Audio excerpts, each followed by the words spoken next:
ഈശോ മിശിഹായ്ക്ക് സ്തുതിയായിരിക്കട്ടെ. സിറ മലബാർ ആരാധനക്രമം അനുസരിച്ച് ഉയർപ്പുകാലം 6-ാമത്തെ ആഴ്ചയിലേക്ക് പ്രവേശിക്കുന്നു. ഈ ആഴ്ചയിൽ 1-ാമത്തെ വായന ഉൽപ്പത്തി പുസ്തകത്തിൽ നിന്നാണ്. 9-ാം അധ്യായം 8 മുതൽ 17 വരെയുള്ള വാക്യങ്ങൾ. അവിടെ പറയുന്ന കാര്യങ്ങൾ നമുക്കെല്ലാം അറിയാവുന്നതാണ്. ദൈവം മനുഷ്യൻ്റെ ദുഷ്പ്രവൃത്തികൾ കണ്ട് ഈ ലോകത്തെ പ്രളയം മൂലം നശിപ്പിക്കുന്നു. ആകെ നോഹയുടെ കുടുംബവും മാത്രമാണ് രക്ഷപ്പെട്ടത്. എന്നിട്ട് പിന്നീട് പറയുകയാണ്, ഇനി ഒരിക്കലും ഞാനൊരു പ്രളയം മൂലം ഈ ലോകത്തെ നശിപ്പിക്കുകയില്ല. അതിന് തെളിവായിട്ട് മഴവില്ല് സ്ഥാപിക്കുകയാണ് ചെയ്യുന്നത്. എന്നിട്ട് പറയുകയാണ്, മേഘങ്ങളിൽ മഴവില്ല് തെളിയുമ്പോൾ ഭൂമുഖത്തുള്ള എല്ലാ ജീവജാലങ്ങളുമായി ചെയ്ത എന്നേക്കുമുള്ള ഉടമ്പടി ഞാൻ ഓർക്കും. ദൈവം നോഹയോട് അരുളി ചെയ്തു, ഭൂമുഖത്തുള്ള സകല ജീവികളുമായി ഞാൻ സ്ഥാപിക്കുന്ന ഉടമ്പടിയുടെ അടയാളം ഇതായിരിക്കും എന്ന് പറഞ്ഞാൽ, ഈ പ്രകൃതിയിലുള്ള സകലതും തന്നെ ദൈവത്തിൻ്റെ സാന്നിധ്യം നമുക്ക് വിളിച്ചോതുന്നതാണത്. പലരും പറയും, ഈ ഭൂമിയല്ല, ഈ ലോകം യാദൃച്ഛികമായിട്ട് ഉണ്ടായതാണ് എന്ന്. ശാസ്ത്രീയമായിട്ട് ചിലർ പറയുന്നത് ബിഗ് ബാങ് തിയറിയുടെ അടിസ്ഥാനത്തിൽ വിശദീകരിക്കാമെന്ന്. ഇതൊക്കെ വിശദീകരിക്കുമ്പോഴും ഇതിനെയെല്ലാം നയിക്കുന്ന അനന്തമായ പരമമായ ഒരു ശക്തിയെക്കുറിച്ചാണ് ഈ പറഞ്ഞു വരുന്നത്. ദൈവം മനുഷ്യനെ സൃഷ്ടിച്ചു, മനുഷ്യൻ പാപം ചെയ്തു, ദുഷ്ടത വർദ്ധിച്ചു, അതിൽ ദൈവം പരിതപിച്ചു എന്നാണ് പറയുന്നത്. ദൈവത്തിൻ്റെ ഹൃദയം വേദനിച്ചു എന്ന് വചനം പറയും. ഉൽപ്പത്തി പുസ്തകത്തിൽ നമുക്കത് വായിക്കാം. അപ്പോൾ അത്രമേൽ അധപ്പതിച്ച ഒന്നായിത്തീർന്ന മനുഷ്യകുലം അങ്ങനെ ഒന്നാകെ നശിപ്പിക്കുകയാണ്. അതിൽ ഈ നോഹ മാത്രമാണ് യഥാർത്ഥത്തിൽ നീതിമാനായിട്ട് കണക്കാക്കപ്പെട്ടത്, അല്ലെങ്കിൽ കണ്ടത് ദൈവം. നീതിയെക്കുറിച്ച് ഒരുപാട് ഈ വേദിയിൽ ഞാൻ പറയാറുള്ളതാണ്. നീതി എന്ന് പറഞ്ഞാൽ എനിക്ക് കിട്ടാനുള്ളത് കിട്ടുക എന്നുള്ള അർത്ഥത്തിലല്ല. അതിനെയല്ല വിശുദ്ധ ഗ്രന്ഥത്തിൽ നീതി എന്ന് വിളിക്കുന്നത്. ദൈവത്തെ പോലെ, ദൈവം ചിന്തിക്കുന്നത് പോലെ, ദൈവം പറയുന്നത് പോലെ, പ്രതികരിക്കുന്നത് പോലെ ഒക്കെ ചെയ്യാൻ കഴിയുക എന്നുള്ളതാണ്. അങ്ങനെ പറയുമ്പോൾ നിങ്ങൾ പറയും, പഴയ നിയമത്തിൽ ദൈവം ഇങ്ങനെ കൊല്ലാനൊക്കെ ആജ്ഞാപിക്കുന്നുണ്ട്, അല്ലെങ്കിൽ അനുവദിക്കുന്നുണ്ടല്ലോ എന്ന്. അതിനെക്കുറിച്ചല്ല. നമ്മൾ വിശുദ്ധ ഗ്രന്ഥം വായിക്കുമ്പോൾ ഓരോ പുസ്തകവും അതിൻ്റെ പ്രത്യേക പശ്ചാത്തലത്തിൽ വേണം വായിക്കാനായിട്ട്. അതുകൊണ്ട് എല്ലാ കാര്യങ്ങളും എല്ലാ സംഭവങ്ങളിലേക്ക് നമുക്ക് കൊണ്ടുവരാൻ കഴിയില്ല. ഇവിടെ ദൈവത്തിൻ്റെ സ്വഭാവം എന്ന് പറഞ്ഞാൽ എല്ലാറ്റിനെയും നോക്കി നടത്തുന്ന, ഭരിക്കുന്ന, എല്ലാവരോടും കരുണ കാണിക്കുന്ന, അതേ സമയത്ത് തന്നെ തിന്മയ്ക്ക് ശിക്ഷ കൊടുക്കുന്ന ഈ രീതിയിലുള്ള ഒരു ദൈവത്തെക്കുറിച്ചാണ് ഈ പറഞ്ഞു വരുന്നത്. എല്ലാം നന്മയ്ക്കായിട്ടല്ല നല്ലതായിട്ട് സൃഷ്ടിച്ച ഈ ലോകത്തെ നല്ലതായിട്ട് കണ്ട ദൈവം എങ്ങനെയാണോ ഈ ലോകത്തെ ഭരിക്കാനായിട്ട് ഉദ്ദേശിച്ചത് ആ രീതിയിൽ ഭരിക്കുക. അങ്ങനെ ചെയ്തിരുന്ന ഒരു വ്യക്തി എന്ന നിലയിലാണ് നോഹയെ നീതിമാൻ എന്ന് വിളിക്കുന്നത്. ആ നോഹയാണ് പിന്നീട്, നോഹയുടെ മക്കളിലൂടെയാണ് പിന്നീട് എല്ലാ ജനതകളും ഉണ്ടായിട്ടുള്ളതെന്ന് വിശുദ്ധ ഗ്രന്ഥം പറയും. എന്ന് പറഞ്ഞാൽ ഈ ലോകത്തിലുള്ള എല്ലാ ഭൂഖണ്ഡങ്ങളിലെയും ജനതകൾ അങ്ങനെ ഉണ്ടായതാണെന്ന് നമുക്കറിഞ്ഞുകൂടാ. എങ്കിൽ പോലും അതിൻ്റെ എല്ലാം പിന്നിൽ പ്രവർത്തിക്കുന്ന ആശയം എന്താണ്? ഈ ജനതകളുടെ എല്ലാം ഉത്ഭവം ദൈവത്തിൽ നിന്നാണ്. ആ ദൈവം നമ്മളോടൊരു ഉടമ്പടി ചെയ്തിട്ടുണ്ട്, അല്ലെങ്കിൽ ദൈവമായിട്ടൊരു ബന്ധമുണ്ട്. ഈ ഭൂമി ആ ബന്ധത്തെ ഓർമ്മപ്പെടുത്തുന്നതാണ്. ഓരോ ദിവസവും നമ്മൾ ഓരോന്ന് കാണുമ്പോൾ, സൂര്യനെയും ചന്ദ്രനെയും നക്ഷത്രങ്ങളെയും എല്ലാം കാണുമ്പോൾ, കാറ്റും ഇടിമിന്നലും മഴയുമെല്ലാം കാണുമ്പോൾ ഈ ദൈവവുമായിട്ടുള്ള ഉടമ്പടിയെ നമ്മൾ ഓർക്കണം. ദൈവം നമുക്ക് ചെയ്തിട്ടുള്ള വലിയ വാഗ്ദാനം നമ്മൾ നിരന്തരമായിട്ട് ഓർക്കണമെന്നർത്ഥം. വിശുദ്ധ ഫ്രാൻസിസ് അസീസിയെക്കുറിച്ച് നിങ്ങൾക്കറിയാം. അദ്ദേഹം ഈ പ്രകൃതിയെ സ്നേഹിച്ച മനുഷ്യനാണ്. പ്രകൃതിയിലുള്ള സകലതിനെയും അദ്ദേഹം സഹോദരി എന്നാണ് വിളിക്കുന്നത്. ഇതുപോലെ നമുക്ക് കാണാൻ കഴിയുക. പരിശുദ്ധ പിതാവ് ഫ്രാൻസിസ് മാർപ്പാപ്പ എഴുതിയ ലൗദാത്തോ സി എന്ന് പറയുന്ന ആ ചാക്രിക ലേഖനത്തെ അതിൽ പറയുന്നത് എന്താണ്? ഈ ഭൂമി മുഴുവൻ ഒരു പൊതുഭവനമാണ്. ഒരു പൊതുഭവനം എന്ന് പറയുമ്പോൾ മനുഷ്യരുടെ മാത്രമല്ല, മൃഗങ്ങളുടെയും പക്ഷികളുടെയും മറ്റെല്ലാറ്റിൻ്റെയും ഒരു ഭവനം. നമുക്കെല്ലാം ഇവിടെ ജീവിക്കാനുള്ള അവകാശമുണ്ട്, നമുക്കിവിടെ സ്ഥാനമുണ്ട്. അതുകൊണ്ട് നമ്മൾ സ്വാർത്ഥത വിചാരിക്കാതെ, സ്വാർത്ഥരായി മാറാതെ, മറ്റുള്ളവർക്ക് കൂടി ജീവിക്കാൻ പറ്റുന്ന രീതിയിൽ നമ്മൾ നമ്മുടേതായിട്ടുള്ള ആവശ്യങ്ങളൊക്കെ പരിമിതപ്പെടുത്തണമെന്നാണ് ഈ പറഞ്ഞു വരുന്നത്. അതല്ലെങ്കിൽ ഇന്ന് നമുക്ക് സംഭവിച്ചതുപോലെയുള്ള കാലാവസ്ഥാ മാറ്റങ്ങളിലൂടെയെല്ലാം വലിയ നാശങ്ങൾ ഉണ്ടാകുമെന്നുള്ളത് നമ്മുടെ അനുഭവത്തിൽ നമുക്കറിയാം.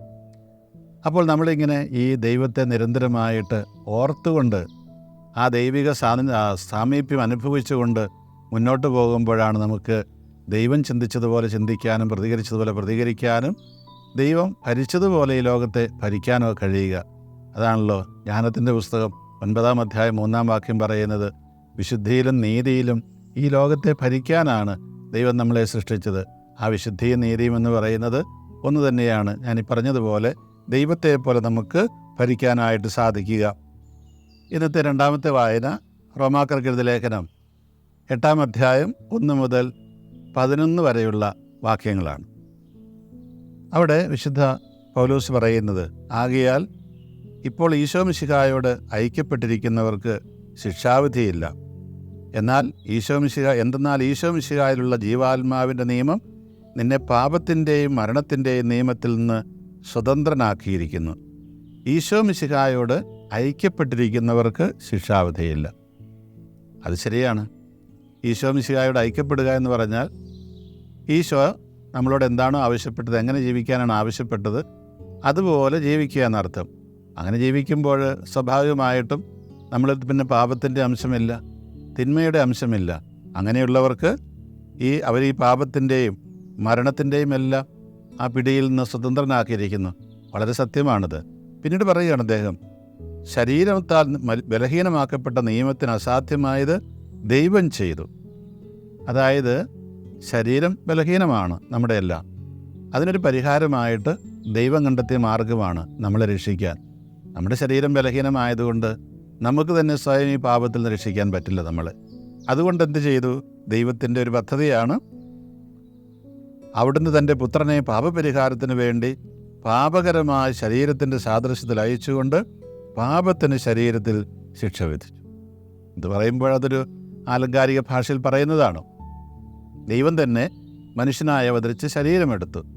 ആ ശരീരത്തിൽ പാപമുണ്ടാകാൻ പറ്റില്ലല്ലോ. എന്നിട്ട് ആ ശരീരത്തെ നമുക്ക് ഭക്ഷണമായി തരികയാണ്, പാനീയമായി തരികയാണ്, ശരീരരക്തങ്ങളായി തരികയാണ്. അപ്പോൾ അങ്ങനെ യേശുക്രിസ്തുവുമായിട്ട് നമ്മൾ ഒന്നായി എന്നാണ് ഈ പറഞ്ഞു വരുന്നത്.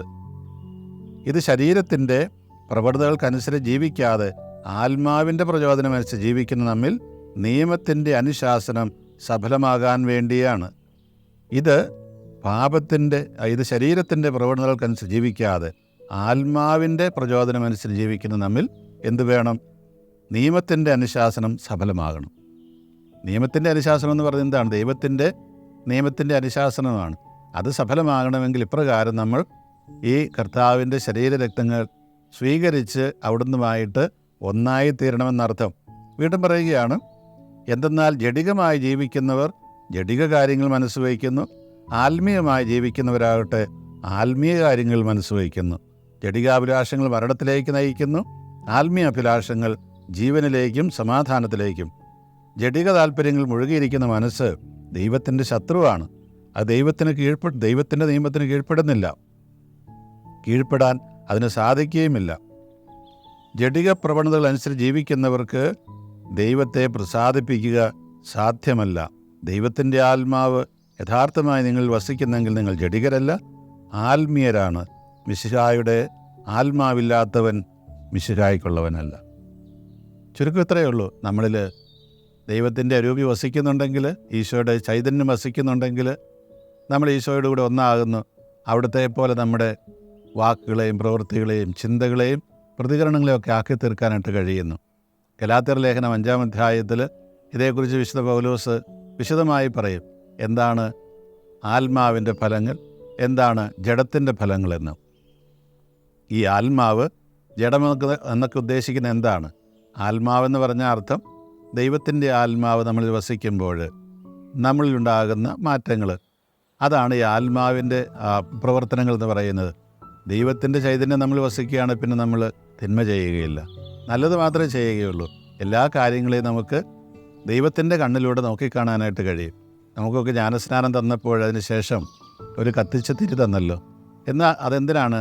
ഈ തിരിയുടെ വെളിച്ചത്തിൽ വേണം നീ ഇനി കാര്യങ്ങളെ നോക്കിക്കാണാൻ.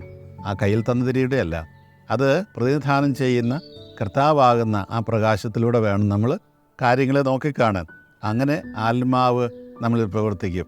അതേ സമയത്ത് ആ തിരി ഊതിക്കെടുത്തുകയാണെങ്കിൽ, കിടത്തിക്കളഞ്ഞിട്ടാണ് നമ്മൾ കാര്യങ്ങളെ നോക്കിക്കാണുന്നതെങ്കിലോ വളരെ വ്യത്യസ്തമായിട്ടാണ് അതിനെയൊക്കെ കാണുക. പൗലോസ് പറയുന്നൊരു കാര്യമുണ്ട്, ഇനി മുതൽ ഞങ്ങളെല്ലാവരെയും ദൈവത്തിൻ്റെ കണ്ണിലൂടെ ദർശിക്കുകയുള്ളൂ, മാനുഷികമായ കാഴ്ചപ്പാടിൽ ഇനി ഞങ്ങൾ ആരെയും വീക്ഷിക്കുകയില്ല എന്ന് പൗലോസ് തന്നെ പറയും. അപ്പോൾ ഈ പൗലോസിൻ്റെ ഭാഷയിൽ ദൈവത്തിൻ്റെ ആത്മാവ് നമ്മൾ നിറഞ്ഞു നിൽക്കുമ്പോൾ നമ്മൾ കാണുന്നതും കേൾക്കുന്നതും എല്ലാം ഈ ദൈവത്തിൻ്റെ ആത്മാവിൻ്റെ രീതിയിലായിരിക്കും. അതുകൊണ്ടാണ് ആത്മാവിൻ്റെ ഫലങ്ങളായിട്ട് നമ്മൾ ചെയ്യുന്ന നല്ല കാര്യങ്ങളെല്ലാം അദ്ദേഹം ഗലാത്യർ ലേഖനത്തിൽ അവതരിപ്പിക്കുന്നത്. അതേസമയത്ത് ജഡത്തിൻ്റെ ഫലങ്ങൾ എന്ന് പറയും. എന്താ ഈ ജഡികത? ജഡമെന്നൊക്കെ പറഞ്ഞവരും നമുക്ക് ഈ ദൈവത്തെ കൂടാതെ ജീവിക്കാൻ ശ്രമിക്കുന്ന ആളുകളെക്കുറിച്ചാണ് ഈ പറയുന്നത്.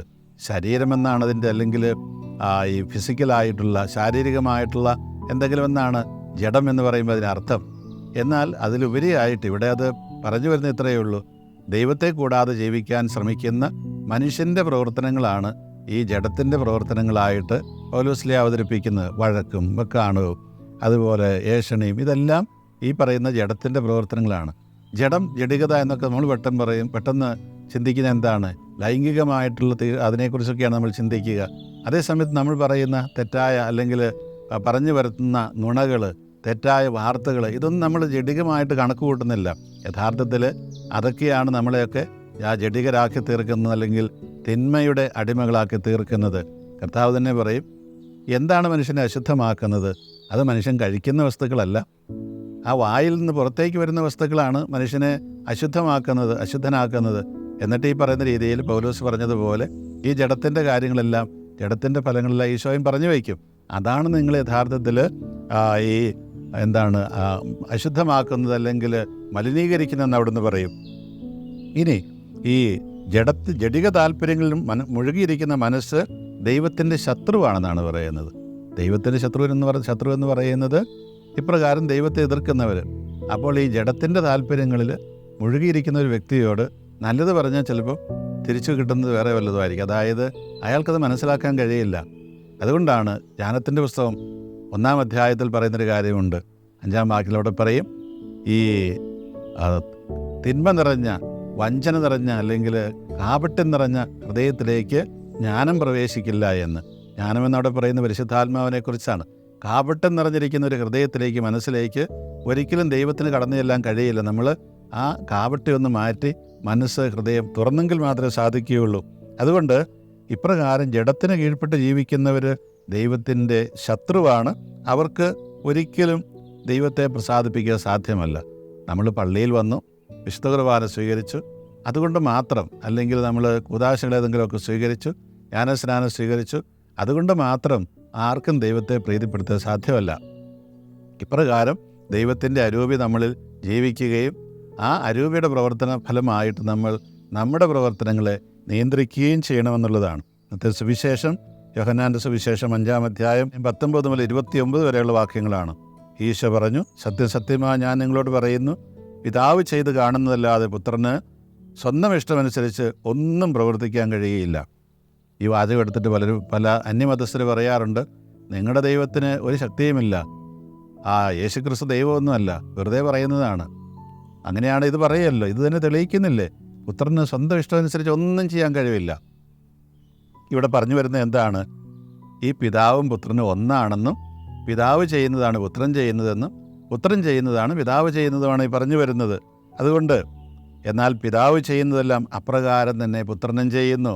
ഈ വാചകം അവർ വായിക്കില്ല. എന്തെന്നാൽ പിതാവ് പുത്രനെ സ്നേഹിക്കുകയും താൻ ചെയ്യുന്നതെല്ലാം അവനെ കാണിക്കുകയും ചെയ്യുന്നു. നിങ്ങൾ വിസ്മയിക്കത്തക്ക വിധം ഇവയേക്കാൾ വലിയ പ്രവൃത്തികൾ അവിടുന്ന് അവനെ കാണിക്കും. പിതാവ് മരിച്ചവരെ എഴുന്നേൽപ്പിച്ച് അവർക്ക് ജീവൻ നൽകുന്നത് പോലെ തന്നെ പുത്രനും താൻ ഇച്ഛിക്കുന്നവർക്ക് ജീവൻ നൽകുന്നു. ഇതൊന്നും അവർ വായിക്കില്ല. പകരം പറയും, യേശുക്രിസ്തു ദൈവമല്ല, കാരണം എന്താണ്, തനിയെ ഒന്നും ചെയ്യാൻ തനിക്ക് പറ്റില്ല എന്ന് അദ്ദേഹം പറഞ്ഞിട്ടുണ്ടെന്ന് പറയും. പക്ഷേ നമ്മൾ ഓർക്കണം, ഇവിടെ പിതാവും പുത്രനും ഒന്ന് തന്നെയാണ്. അല്ലെങ്കിൽ ത്രിത്വത്തെക്കുറിച്ചാണ് ഈ പറയുന്നത്. പിതാവും പുത്രനും പരിശുദ്ധാത്മാവുമായ ത്രിത്വമാണ് നമ്മൾ വിശ്വസിക്കുന്ന കർത്താവായ ദൈവം എന്ന് പറയുന്നത്. ഈ കർത്താവിനെക്കുറിച്ചാണ് പഴയ നിയമത്തിലെല്ലാം പറയുന്നത്, എൻ്റെ പേര് കർത്താവ് എന്നാണ്. അപ്പോൾ അങ്ങനെ കർത്താവായ ആ ദൈവത്തിലെ രണ്ടാമത്തെ ആൾ ദൈവം തന്നെയായ ആളാണ് ഈശോ മിശിഹ എന്ന് പറയുന്നത്. നമുക്ക് ദൈവത്തെ കാണണമെങ്കിൽ ഒരു മനുഷ്യനായിട്ട് അവതരിക്കണം, അല്ലാതെ എങ്ങനെ കാണാൻ പറ്റില്ല. അപ്പോൾ മനുഷ്യനിലേക്ക് ഇറങ്ങി വരുന്ന ദൈവത്തിൻ്റെ ഛായ അല്ലെങ്കിൽ രൂപമാണ് ഈശോ എന്ന് പറയുന്നത്. നമ്മൾ അതിലൂടെ ഈ ഈശോ എന്ന് പറഞ്ഞ് ഭൂമിയിൽ ജീവിച്ച ആ വ്യക്തിയിലൂടെയാണ് നമ്മൾ ദൈവം ആരാണെന്ന് മനസ്സിലാക്കുന്നത്. അതുകൊണ്ടാണ് പറയുന്നത്, പിതാവ് എന്നെ കാണുന്നവൻ പിതാവിനെ കാണുന്നു, ഞാൻ ചെയ്യുന്ന എല്ലാ പ്രവൃത്തികളും പിതാവ് ചെയ്യുന്നത് തന്നെയാണ്. പ്രിയമുള്ളവരെ, നമ്മൾ ഈ ഉയർപ്പ് കാലത്ത് ഓർക്കേണ്ട വസ്തുത എന്താണ്? നമുക്കിങ്ങനെ ഒരു അടിസ്ഥാനപരമായിട്ടുള്ള ആത്മാവ് നമ്മളിൽ വസിക്കുന്നെന്ന് ഉറപ്പുവരുത്താനുള്ള കടമയുണ്ട്. ഈ ആത്മാവ് നമ്മളിൽ വസിക്കുന്നുണ്ടെങ്കിൽ മാത്രമേ നമ്മൾ കർത്താവിൻ്റെ സുവിശേഷം പ്രഘോഷിക്കാനായിട്ട് നമുക്ക് ഒരു ശക്തി കിട്ടുകയുള്ളൂ, ധൈര്യം കിട്ടുകയുള്ളൂ. നമ്മുടെ അനുദിന ജീവിതത്തിൽ പോലും നമ്മൾ ഇപ്രകാരം ഈ ദൈവത്തിൻ്റെ ആത്മാവ് നമ്മളിൽ വസിക്കുന്നുവെന്ന് ഉറപ്പുവരുത്തേണ്ട കാര്യമുണ്ട്. കേവലം ജഡിക മനുഷ്യരായി ജീവിക്കാതെ ആത്മാവിൻ്റെ മനുഷ്യരായിട്ട് നമുക്ക് ജീവിക്കാം. അതിന് ദൈവം നമ്മളെ അനുഗ്രഹിക്കട്ടെ. ഈശോ മിശിഹായ്ക്ക് സ്തുതിയായിരിക്കട്ടെ.